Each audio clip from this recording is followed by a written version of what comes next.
సర్పంచులకు బిల్లులు ఆపిందే మీ సర్కార్. బీఆర్ఎస్ ఎమ్మెల్యేలపై మంత్రులు శ్రీధర్ బాబు గారు సీతక్క ఫైర్.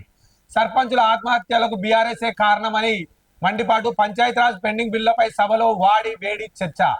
అసెంబ్లీలో వాడి వేడి చర్చ జరిగింది. మంగళవారం బడ్జెట్ పద్ధతులపై సందర్భంగా బీఆర్ఎస్ ఎమ్మెల్యే కొత్త ప్రభాకర్ రెడ్డి పంచాయతీల నిధులపై మాట్లాడారు. నిధులు ఇవ్వడం లేదని, పింఛన్లు రావడం లేదని, పల్లెలు ఆగమైపోతున్నాయంటూ కామెంట్లు చేశారు. దీంతో మంత్రులు శ్రీధర్ బాబు గారు సీతక్క ఆయనకు గట్టి కౌంటర్ ఇచ్చారు. సర్పంచుల బిల్లుకు ఆపిందే గత ప్రభుత్వం అని ఎదురుదాడి చేశారు. ప్రభాకర్ రెడ్డి మాట్లాడుతూ ఎన్నికల సాగుతో సర్పంచులు బిల్లులు అవుతున్నాయని విమర్శించారు. లోకల్ బాడీ ఎన్నికల్లోపు సర్పంచులకు బిల్లులు చెల్లించాలని డిమాండ్ చేశారు.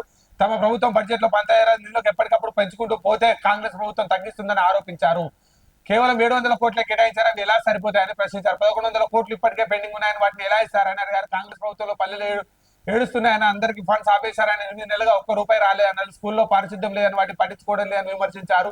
దివ్యాంగుల పెన్షన్ 6,000 చేస్తామని దాని ఊసే ఎత్తడం లేదని, 2014 ముందు ఎట్లుండే గ్రామీణ వ్యవస్థ, కేసీఆర్ హయాంలో ఇంత అభివృద్ధి జరిగిందో చూడాలన్నారు.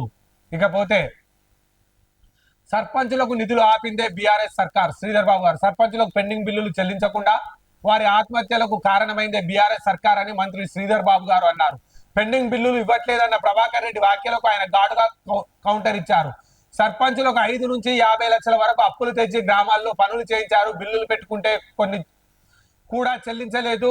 దీంతో బిల్లులు రాక చేసిన అప్పులు తీర్చలేక ఎందరో సర్పంచులు ఆత్మహత్య చేసుకున్నారు. ఇది బీఆర్ఎస్ పాలకులు చేసిన పాపం కాదా? వారు చేసిన పాపాలను మోయాల్సిన పరిస్థితి మాకై ఏర్పడింది. వాళ్ళు ప్రతి శాఖలోనూ అన్ని పెండింగ్ పెట్టిపోయారు. ఒకదాని తర్వాత ఒకటి బిల్లులను మేము క్లియర్ చేసుకుంటూ పోతున్నాం. ఖచ్చితంగా అన్ని బిల్లులు క్లియర్ చేస్తాము. మేనిఫెస్టోలో పెట్టిన ప్రతి హామీని నెరవేరుస్తాము. రుణమాఫీ 2వ విడత పూర్తి చేశాం. అదే స్ఫూర్తితో అమలు చేస్తాము హామీలన్నీ అని మంత్రి శ్రీధర్ బాబు గారు స్పష్టం చేశారు. ఇకపోతే పింఛన్లు ఎగరగొట్టింది బీఆర్ఎస్. సీతక్క సామాజిక పింఛన్లు ఎగరగొట్టిన ఘనత బీఆర్ఎస్ దేనని జూలై 2020లో ఇవ్వాల్సిన పింఛన్లు ఎగగొట్టి ఆగస్టులో ఇచ్చారు. తర్వాత పింఛన్ ఎప్పుడు లేట్ గానే ఇచ్చారు.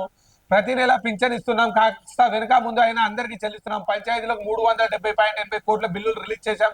కొన్ని పెండింగ్ లో పడ్డాయి. బీఆర్ఎస్ పాలకులే 1,500 కోట్ల రూపాయలు పెండింగ్ పెట్టిపోయారు. ప్రస్తుతం పల్లెలో పాలనాధికారుల అడ్మినిస్ట్రేషన్ నడుస్తూ ఉంది. ఆగస్టు 5 నుంచి 13 వరకు అన్ని గ్రామాల్లో పచ్చదనం అనే కార్యక్రమాన్ని నిర్వహిస్తామని చెప్పారు. ప్రతి ఒక్కరు 3 లక్షలు, 5 లక్షలు, 10 లక్షలు, 15 లక్షలు, 20 లక్షలు, 50 లక్షలు అప్పులు చేసి ఆఖరికి కొంతమంది ఆత్మహత్య దాకా కూడా దారి తీసినారు.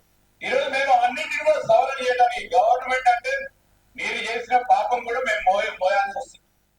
ఏదైతే అసెంబ్లీలో దుబ్బాక ఎమ్మెల్యే కొత్త ప్రభాకర్ రెడ్డి చేసిన వ్యాఖ్యలకు అసెంబ్లీ వేదికగా రాష్ట్ర ఐటీ శాసనసభ వ్యవహారాల శాఖ మంత్రివర్యులు శ్రీధర్ బాబు గారు వాస్తవ పరిస్థితిని వారికి చెప్పి వారు కళ్ళు తెరిపించడం జరిగింది.